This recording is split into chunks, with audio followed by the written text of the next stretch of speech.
সিলেটের জাফলং সীমান্ত এলাকায় পিয়াই নদী ও জুম্পার অঞ্চল থেকে অবাধে চলছে পাথর লুটপাট।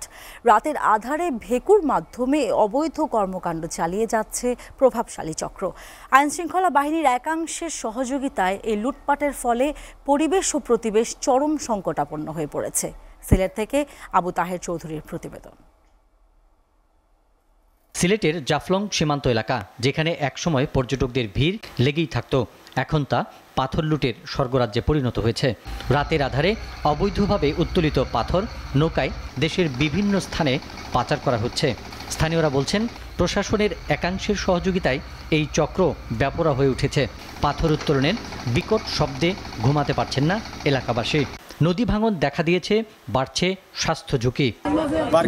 আমাদের বার্কিং নৌকা ইয়া ভাঙ্গিয়া ডুবাইয়া সবাই যায়, আমরা পারি না, তারা লাগে চিন্তা করতাম। এই অভিযানের মানে হয়েছে কি, টাকা দিতে হইব, আর নাইলে তোমরা সইয়া কইরা খাইতে পারবা না, হাত পা বাইন্দা বসে থাকো।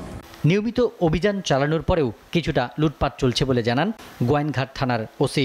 টাস্ক ফোর্সের অনেক অভিযান করা হয়েছে এবং অভিযান সামনেও অব্যাহত আছে। চেষ্টা করা হইতেছে আইনগত দিক মেনটেন করে যাতে পাথর চুরিটা বন্ধ করা যায়।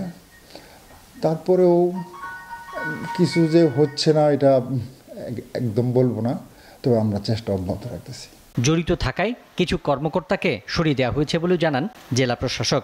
ইউনো অফিস সহ এসিল্যান্ড অফিস এবং ইউনিয়ন ভূমি অফিসে যারা সেখানে কর্মরত ছিলেন, তাদের বিরুদ্ধে অভিযোগ থাক বা না থাক, আমরা তাদের সবাইকে সেখান থেকে বদলি করে দিয়েছি, যাতে কোনোভাবেই কেউ বলতে না পারে যে আমাদের সাথে সংশ্লিষ্ট কেউ এই কাজের সাথে জড়িত আছে। জাফলং ও বিছানাকান্দি থেকে রাতে পাচার হওয়া পাথরের মূল্য প্রায় 500 কোটি টাকা।